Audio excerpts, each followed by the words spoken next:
ओम शांति। आज की तारीख है 1 सितंबर 2022। साकार महावाक्य। बाबा कहते, मीठे बच्चे, अभी तुम ब्राह्मणों को देवताओं से भी जास्ती रॉयल्टी से चलना है। माना जो देवताओं में रॉयल्टी है उससे भी जास्ती रॉयल्टी से चलना है, क्योंकि तुम अभी निराकारी और साकारी ऊंच कुल के हो।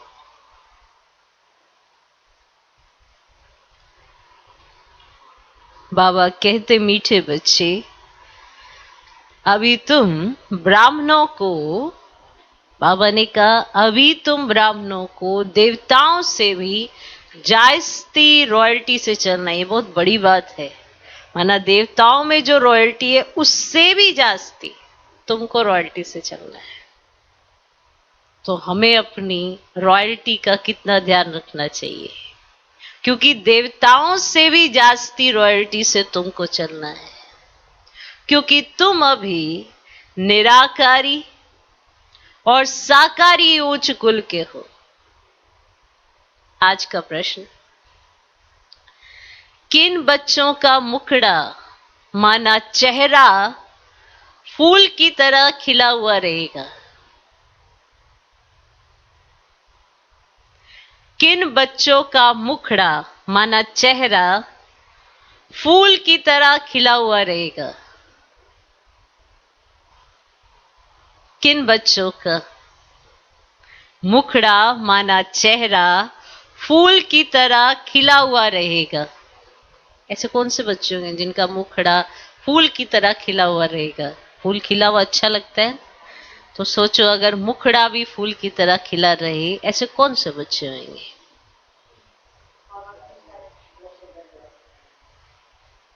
उत्तर, जिन्हें गुप्त खुशी होगी कि बाप से हम बेहद का वर्षा लेकर विश्व का मालिक बनते हैं।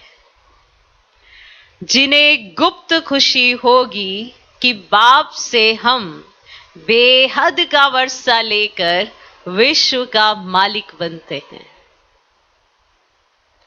दूसरा, जो ज्ञान और योग से सतो प्रधान बनते जा रहे हैं। जो ज्ञान और योग से सतो प्रधान बनते जा रहे हैं।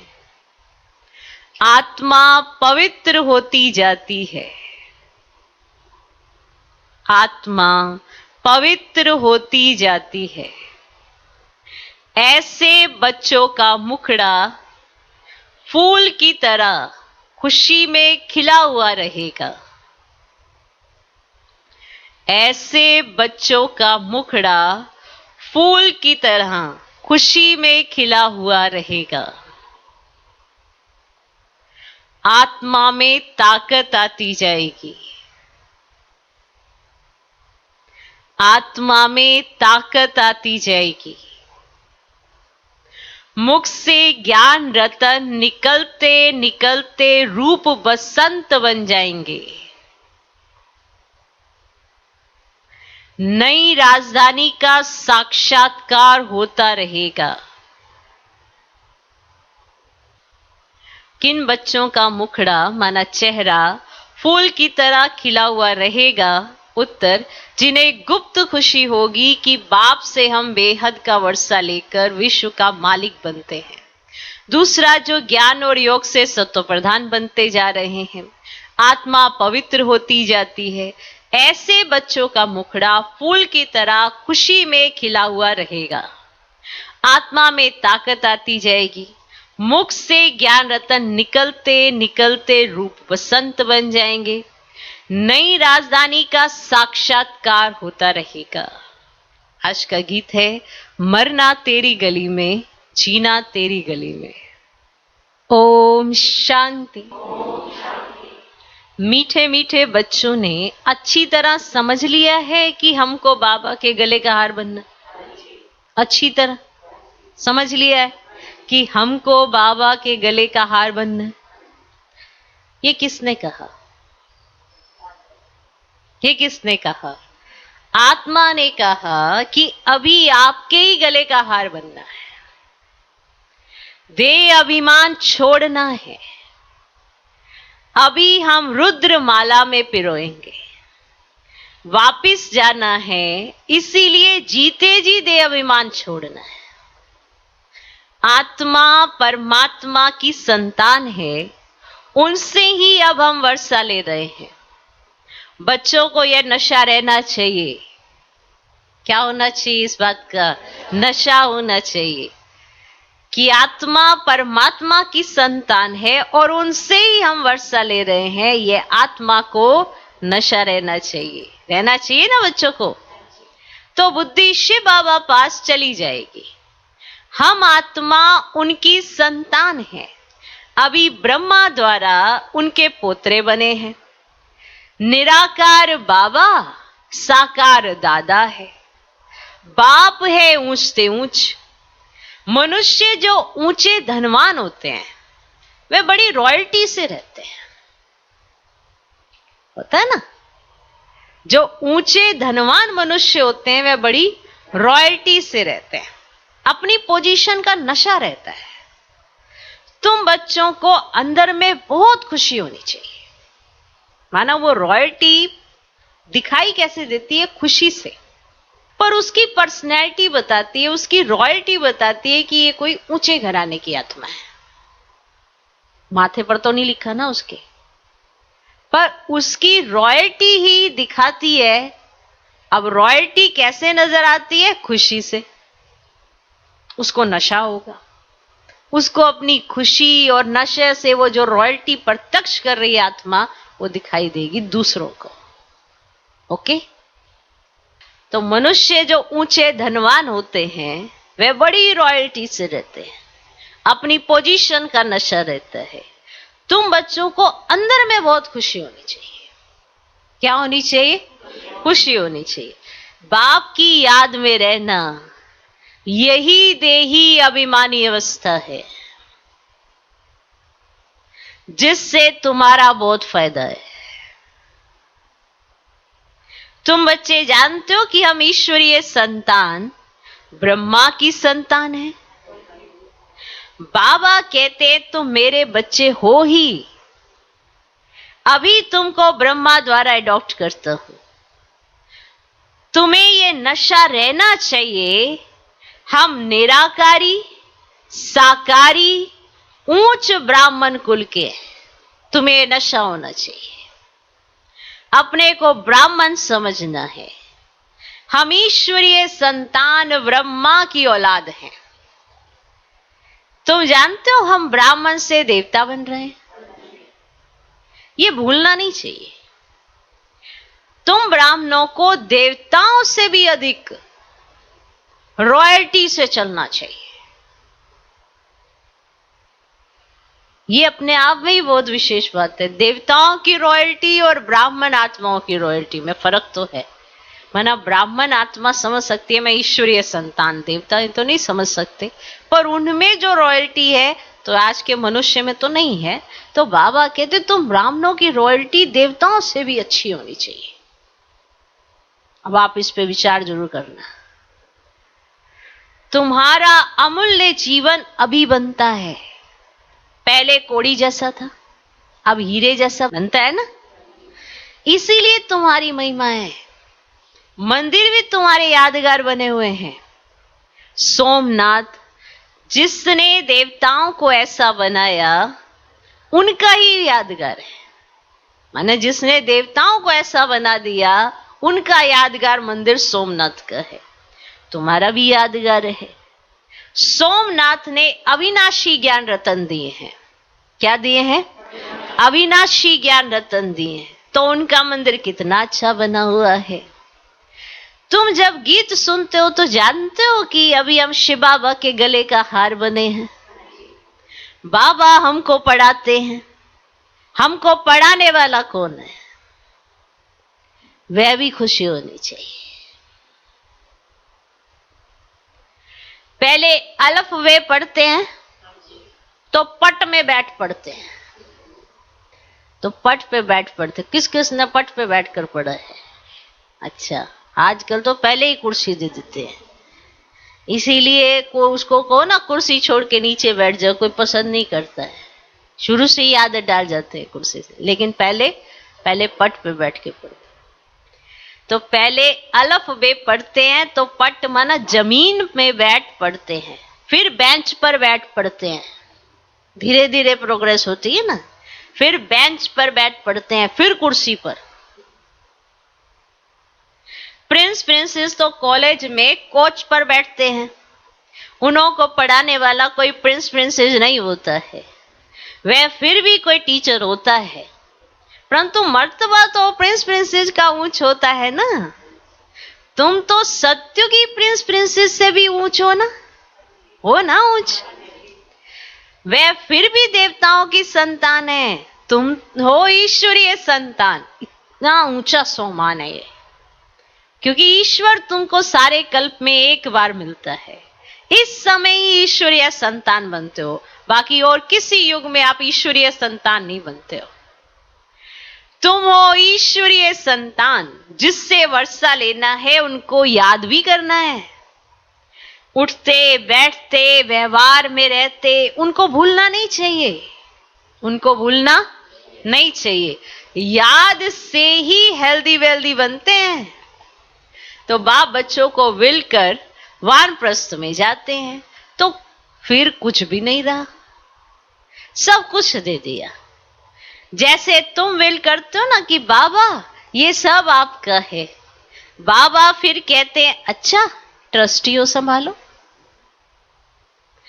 तुम हमको ट्रस्टी बनाते हो, फिर हम तुमको ट्रस्टी बनाते हैं। तो श्रीमत पर चलना, कोई उल्टा सुल्टा धंधा नहीं करना, ठीक है?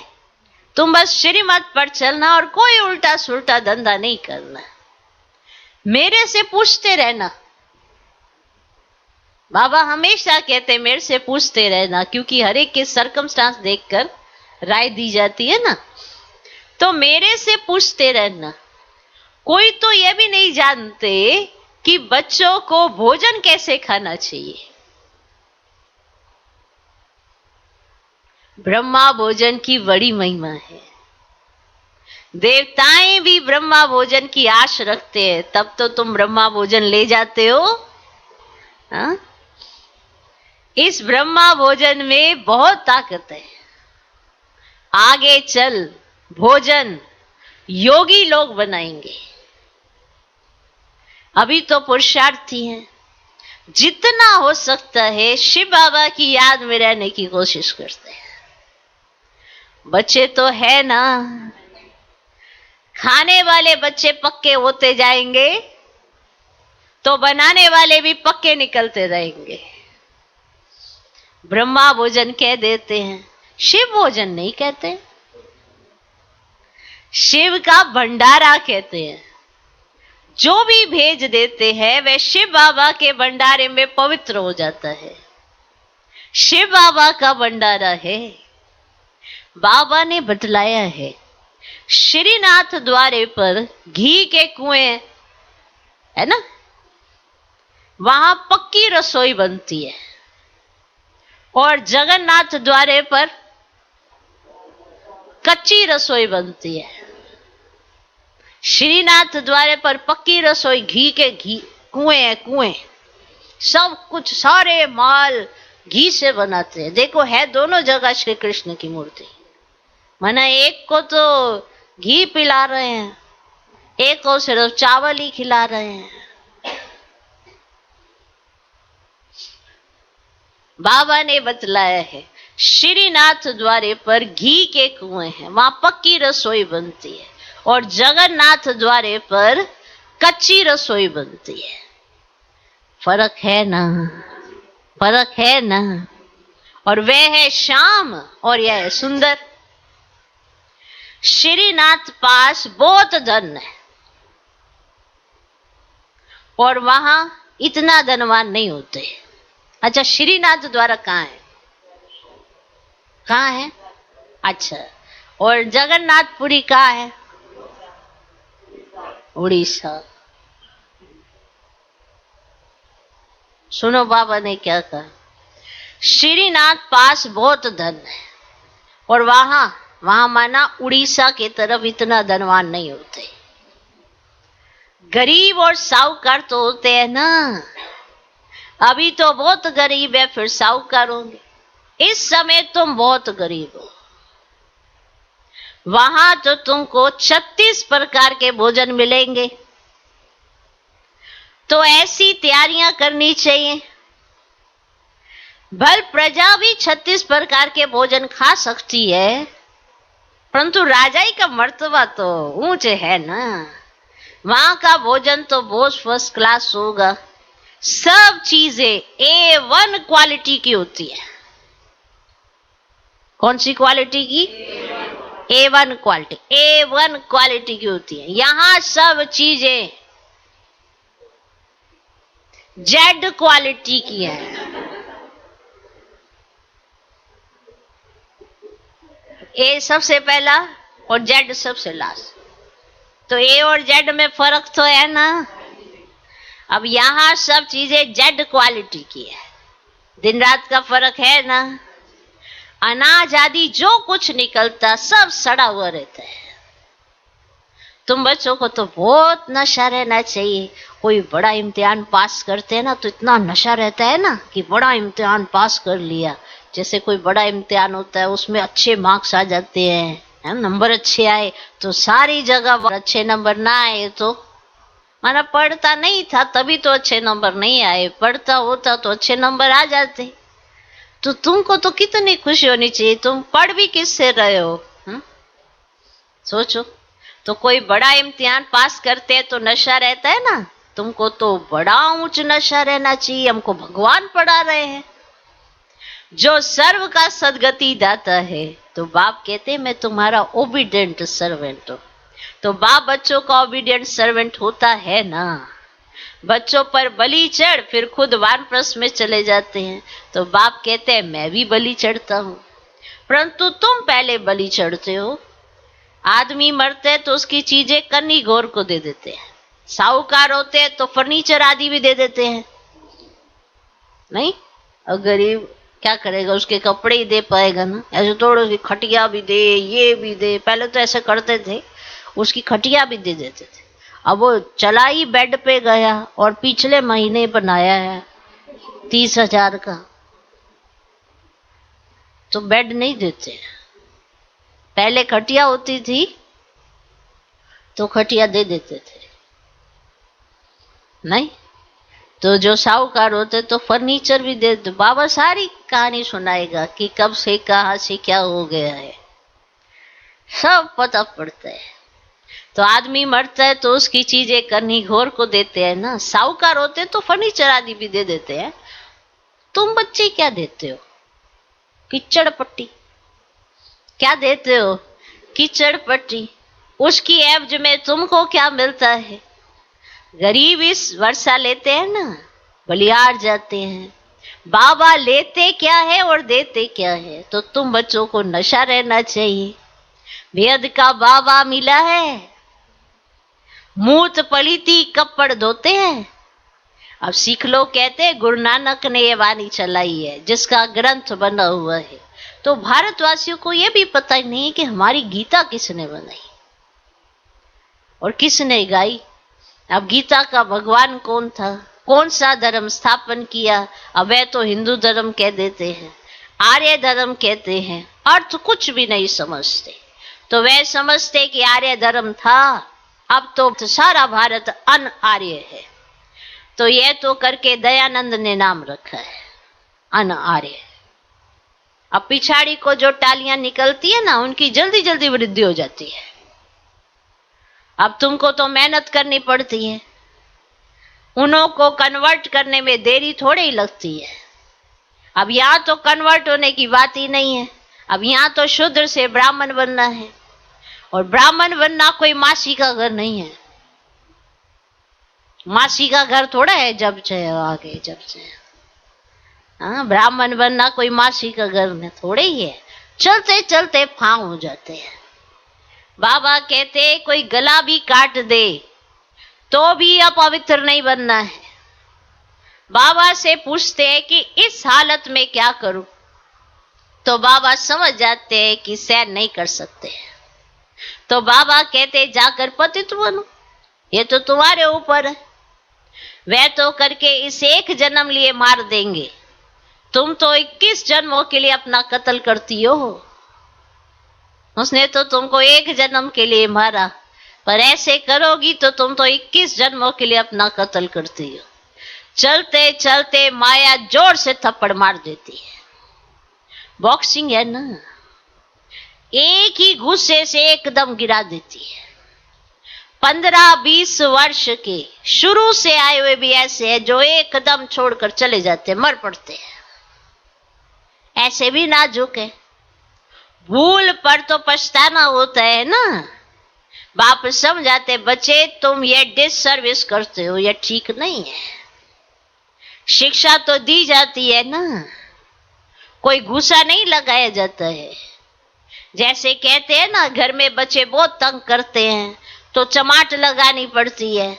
तो बाबा कहते, अच्छा उनके कल्याण के लिए करके थोड़ा कान पकड़ लो, इतना कर सकते हो उनका कान, ऐसे घूसे नहीं मारते रहना। हाँ, ये तो विक्रम हो जाएगा, है ना। कान पकड़ सकते हो। अब जितना हो सके बड़े प्यार से समझाओ। अब कृष्ण के लिए भी तो कहते हैं उनको रस्सी में बांध देते थे, परंतु ऐसी चंचलता वहां होती नहीं है। इस समय के ही बच्चे नाक में दम कर देते हैं, है ना। इस समय ऐसे बच्चे निकले हैं, उनको प्यार से समझाओ, ठीक है। तो वो प्यार का अलग मतलब निकाल देते हैं कि इसके लिए तो हमको छुट्टी मिल गई। अब ये प्यार से समझाया है ना, प्यार से समझाया, समझने के लिए समझाया है। ये नहीं कि जो प्यार से समझाया उसको आपने इग्नोर कर दिया। प्यार से क्यों समझाया कि आप प्यार से समझ जाएंगे, लेकिन हो सकता है तुम्हारा कान पकड़ के ही तुमको समझ में आएगा। तुम तो ऐसी एक्ट कर रहे हो। बच्चे होते हैं ना जो इशारे से समझ जाए कि हाँ ये हमको नहीं करना चाहिए, ये डिससर्विस का एक्ट हमने कर लिया। जो स्वयं रियलाइज करते हैं उनको डांटना भी नहीं पड़ता, उनको एक बार आंख दिखाई वो समझ जाते कि ये हमको नहीं करना चाहिए। इसीलिए तो बाबा कहते हैं ना, जो इशारे से समझे वो देवता, जो कहकर समझे वो मनुष्य है, और जो ना समझे तो वो तो समझदार हो कि क्या वो बनेंगे फिर। तो ऐसे कई बच्चे हैं, इस समय के बच्चे नाक में दम कर देते हैं, क्योंकि जितना भी उनको प्यार से समझाओ उसका भी वो उल्टा लेके चलेंगे, ये नहीं कोई समझ सकता। क्योंकि इस समय तमो प्रधानता बहुत है, और चारों तरफ का जो वातावरण है इतना दूषित है कि हर एक आत्मा को दूषित वातावरण अपनी तरफ खींचता है। लेकिन वो आत्मा अगर परमात्मा के सानिध्य में रहे तो उसे समझ में आए कि सत्व प्रधानता क्या होती है, तमो प्रधानता क्या होती है, तब तो बचाव करे अपना। नहीं तो क्या होगा, माँ बाप भी कहेंगे अब क्या कर सकते हैं, चलो जाओ फिर। अगर तुमको समझ के नहीं समझना है तो फिर भुगत के समझना होगा, तो क्या कर सकेंगे। तो वो तो फिर छोड़ देंगे ना, और जब माँ बाप हाथ छोड़ेंगे तो कहाँ जाएंगे, फिर गटर में ही गिरेंगे, और क्या होगा। तो इसीलिए बच्चों को बड़े प्यार से समझाया जाता है कि ऐसी एक्ट नहीं करना जो डिससर्विस करो, क्योंकि जो भी एक्ट आप करोगे उससे आपका व्यक्तित्व प्रत्यक्ष होता है कि आप क्या कर रहे हो क्या नहीं। जैसे रॉयल्टी कैसे पता पड़ती है कि ऊंच कुल का है, उसकी पर्सनैलिटी से, उसकी खुशी से, उसके नशे से पता पड़ती है ना। ऐसे कोई टैग तो नहीं लगाया उसने कि मैं कौन से कुल का हूं, उसकी खुशी और उसका नशा बताता है कि ये ऊंच कुल की आत्मा है। ऐसे ही अगर हमें याद रहे कि हम ईश्वरीय संतान है तो कितना नशा रहे, देवताओं से भी जास्ती हमको नशा रहे। तो बाबा कहते पर आजकल के बच्चे इतने मना ऐसे हो गए हैं जो नाक में दम कर देते हैं। तो वो जो ओखली से बांधा, इससे किया, तो इतनी चंचलता वहां नहीं होती है जो बांधना पड़े। ये सब यहाँ का खेल है। कई बार बच्चों से ऐसे व्यवहार करना पड़ता है ताकि उनको रियलाइज हो, और कोई चीज नहीं चाहिए माँ बाप को। माँ बाप को बच्चों की रियलाइजेशन ही चाहिए, हमारे माँ बाप को भी चाहिए हमारी रियलाइजेशन, तभी तो चेंज आएगा हमारे में। अगर देह अभिमान के वश हम ये रियलाइज ही ना करें कि हम अपवित्र हैं और हमें पवित्रता के लिए परमात्मा ने जो डायरेक्शन दी है, जो श्रीमत दी है, उसका पालन करना है, तो करेगा कौन? रियलाइज करेंगे तभी तो चेंज आएगा। तो रियलाइजेशन बहुत जरूरी होती है, और वो रियलाइजेशन की आंख अगर बच्चों के अंदर है तो परिवर्तन सहज है, और अगर नहीं है मुंह से कहेगा सॉरी सॉरी गलती हो गई, लेकिन वो रियलाइजेशन वाली आंख नहीं है, तो माँ बाप की कैसे समझ जाए इसे रियलाइज हुआ है? तो समझो, भगवान जो समझाता है तो वो आपकी आंख से प्रत्यक्ष पता चल जाता है कि इन्हें समझ आई है नहीं आई है, कितना इनमें परिवर्तन आएगा। इसी से तो प्रत्यक्ष होगा कि कौन क्या बनेगा। और कैसे पता पड़ेगा? कई सोचते ना ये तो बाबा ही करते हैं, नहीं, आपकी अपनी एक्ट तो आप ही कर रहे हो। तो रियलाइजेशन भी तो आपको ही होनी चाहिए कि इतना समझाने के बाद भी मैं नहीं समझा, तो माना मेरे ऊपर बोझा कितना है, विकर्मों का बोझा मेरे सर पर कितना है, जो मुझे परमात्मा ने इतना समझाया फिर भी नहीं समझा। तो सोचो मैं कौन सी वाली आत्मा होंगी जो भगवान के समझाने पर भी ना समझे, तो मैं कौन सी आत्मा होंगी?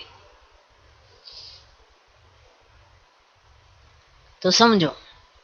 तो इस समय के ही बच्चे नाक में दम कर देते हैं, तो बाप समझाते बच्चे मंजिल बहुत ऊंची है, हर बात में पूछो, बाबा युक्तियां बतलाते रहेंगे, हर एक की बीमारी अलग अलग होती है, कदम कदम पर सावधानी लेनी है, नहीं तो धोखा खा लेंगे। बहुत बहुत मीठा बनना है। शिव बाबा कितना मीठा कितना प्यारा है, बच्चों को भी ऐसा बनना चाहिए। बाप तो चाहेंगे ना कि बच्चे हमसे भी ऊंच जाएं, ऐसे ही चाहेंगे ना, नाम निकाले ऊंच बने, ऐसा फर्स्ट क्लास बनो जो हमसे भी तुम्हारा ऊंच पद हो। बरोबर ऊंच पद देते हैं ना, किसको ख्याल में भी नहीं होगा कि ये विश्व के मालिक कैसे बने। तो तुम्हारी चलन बड़ी रॉयल होनी चाहिए, चलना फिरना बोलना खाना बड़ा रॉयल्टी से होना चाहिए, अंदर में बड़ी खुशी होनी चाहिए। हम ईश्वरीय संतान हैं, लक्ष्मी नारायण के चित्र तो प्रत्यक्ष हैं, तुम तो गुप्त हो ना। तुम ब्राह्मणों को ब्राह्मण ही जाने और ना जाने कोई।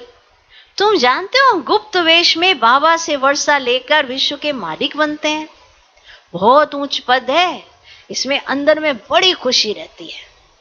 मुखड़ा फूल की तरह खिला रहना चाहिए, ऐसा पुरुषार्थ करना है।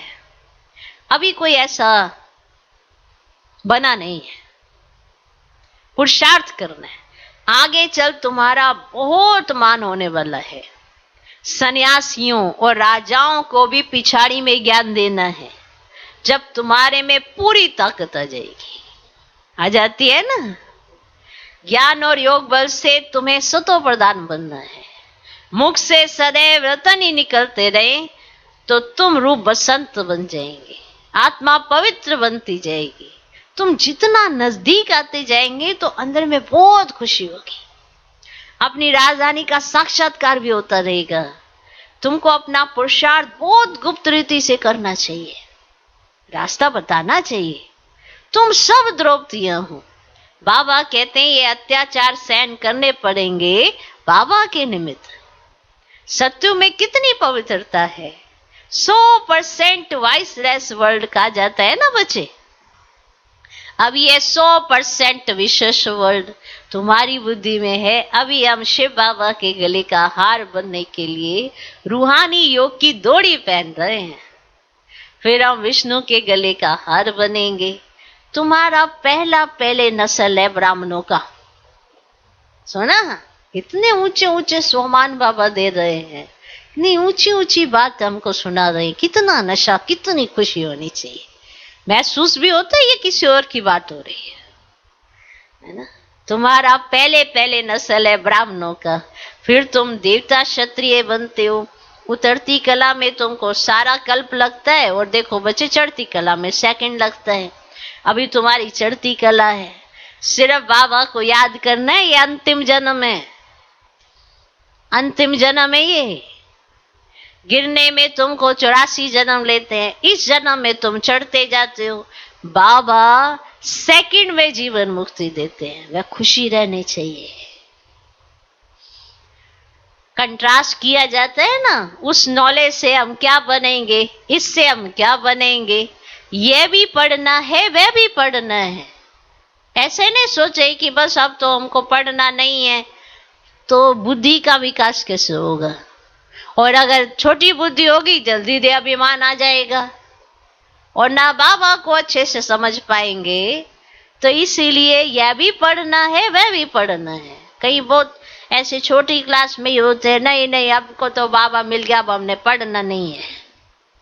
हाँ, तो बाबा ने विशेष करके कि पढ़ाई कर सके, माना मुरली तो पढ़ सके, इतने तक भी पढ़ाई करवाई थी। तब तो छोटे छोटे आ गए थे, तब भी पढ़ाई कराई थी।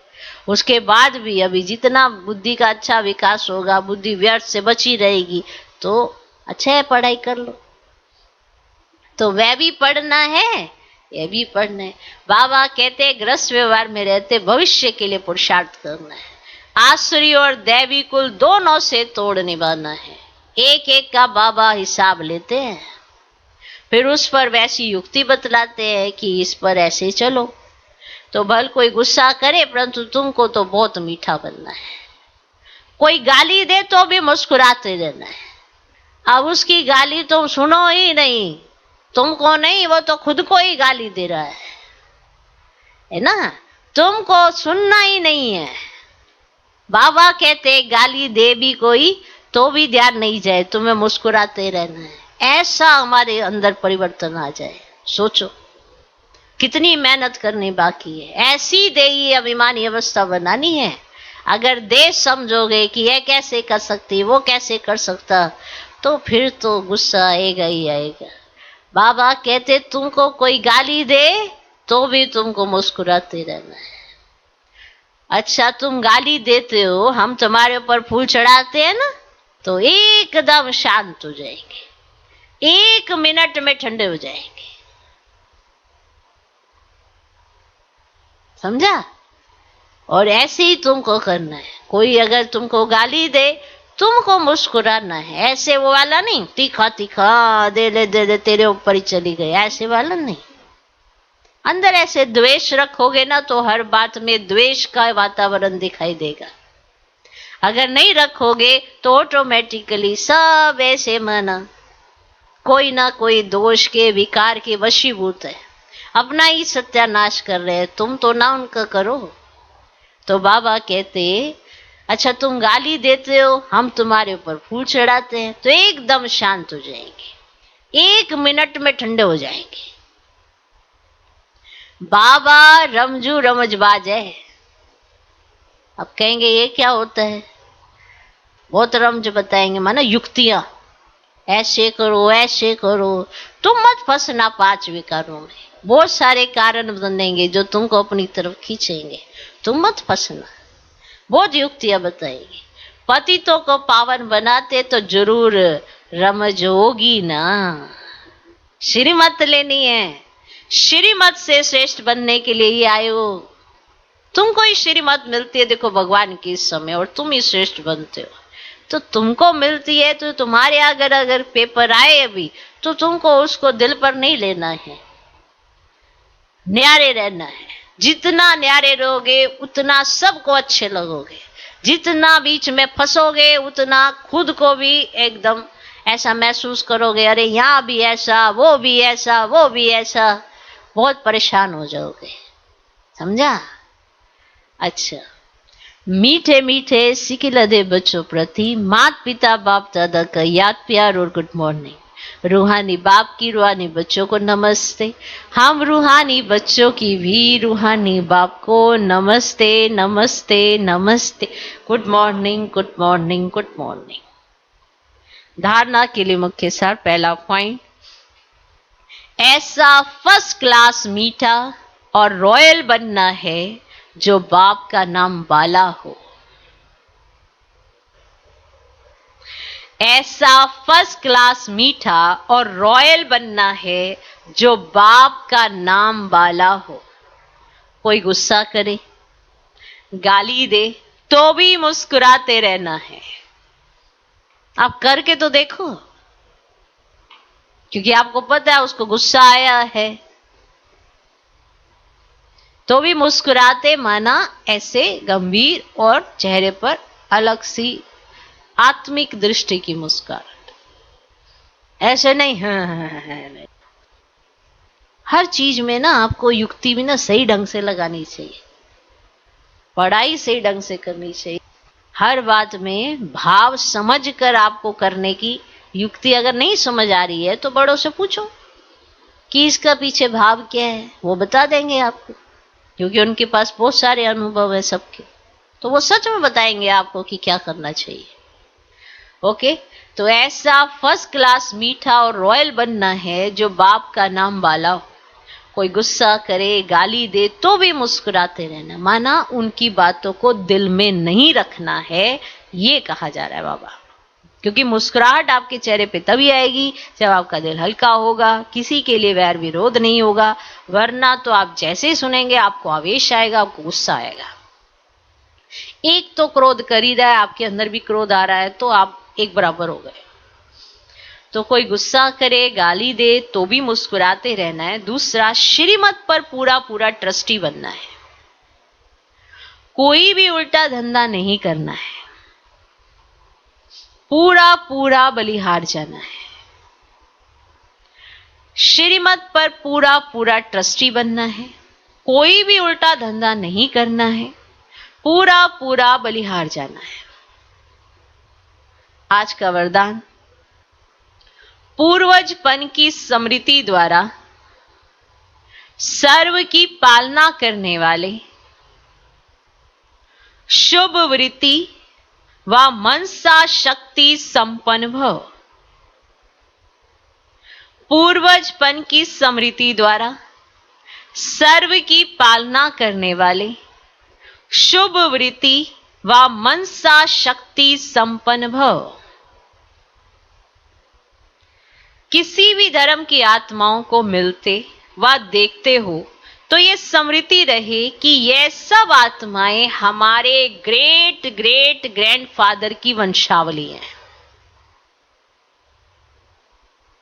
किसी भी धर्म की आत्मा को मिलते हुआ देखते हो तो ये स्मृति रहे कि ये सब आत्माएं हमारे ग्रेट ग्रेट ग्रैंडफादर की वंशावली हैं।